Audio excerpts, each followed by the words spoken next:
George W. Bush was asked by Bob Schieffer on Face the Nation about his thoughts on the Iraq War that he started. Let's listen. Do you have any regrets about that, Mr. President?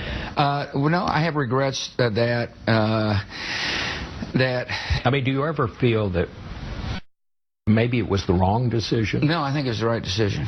My regret is that a violent group of people have risen up again. This is al-qaeda plus. And I put in the book, they need to be defeated. And I hope we do. I hope the strategy works. Except the strategy that we're using right now is very similar to your strategy, and your strategy created the problem. You destabilized the Middle East and laid the groundwork for ISIS to rise up. And understand that's not just speculation. I mean, the weapons that ISIS are using are U.S. weapons. A lot of them are the weapons that we left behind from George W. Bush's Iraq War. We just left Humvees and anti-aircraft missiles and small arms in Iraq, and ISIS swooped in from Syria and said, thanks, we'll take that, appreciate it. And then they're fighting us with our own weapons.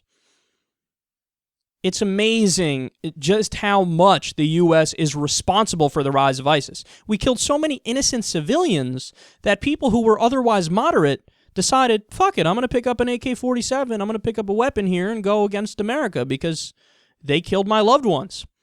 So he's taking no responsibility for it, and at one point he said it, I have, quote, no regrets. Another aspect to this that he doesn't understand, because he's a silly person, is that the government under Maliki was a Shiite government. 60% of Iraq is Shiite. So the 40% that were Sunni were totally just disenfranchised and totally repressed. So what happened? People who used to be part of Saddam's party, which was secular, by the way, he was a Ba'athist, secular Sunnis.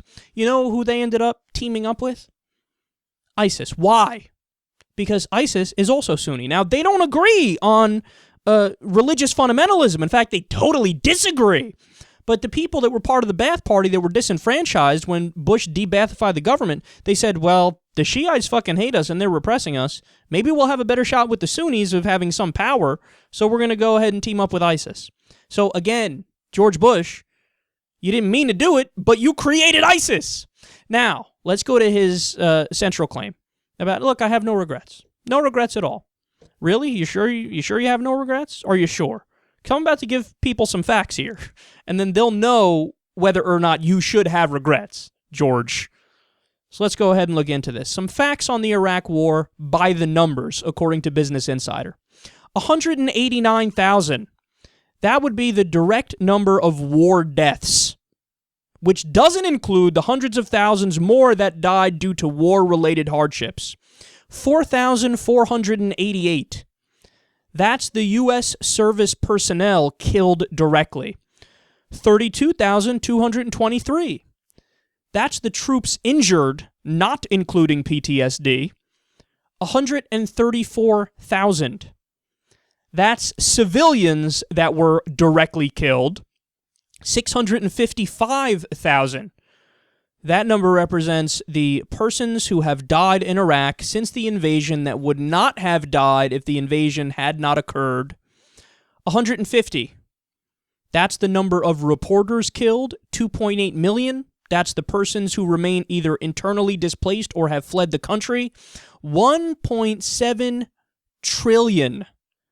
That's the amount in war expenses spent by the U.S. Treasury Department as through fiscal year 2013. $5,000. That's the amount spent on the Iraq War per second. 350,000. That's the cost to deploy just one American military member. $490 billion. That's the amount in war benefits owed to war veterans. $7 trillion. You want to take a guess what that is? That's the projected interest payments due by 2053, because a lot of the war was paid for with borrowed money. So the war in total is going to cost $7 trillion when all is said and done. And guess what? It's probably going to be more than that because Obama's sending us back to Iraq. $20 billion. That's the amount paid to KBR, the contractor responsible for equipment and services. $3 billion, the amount of KBR payments Pentagon auditors considered, quote, questionable. $60 billion, the amount paid for reconstruction, which was ruled largely a waste due to corruption and shoddy work. $60 billion down the drain. $4 billion. That's the amount owed to the U.S. by Iraq before the invasion. 1.6 million. That's the gallons of oil used by U.S. forces each day in Iraq. 12 billion is the cost per month of the war by 2008. $7 billion, that's the amount owed to Iraq by the U.S. after the war. $20 billion, that's the annual air conditioning costs for Iraq. Missing $546 million in spare parts, 190,000 guns, including 110,000 AK-47s. 40%. That is the increase in Iraqi oil production. Did oil have something to do with the war? No, couldn't be. $5 billion. The revenue from Iraqi oil in 2003, $85 billion. The revenue from Iraqi oil in 2011, $150 billion. The amount that oil companies are expected to invest in oil development over the next decade. $75 billion, the approximate amount expected to go to American subcontracting companies, largest of all, Halliburton. And you ready for this? Final number for you, 0.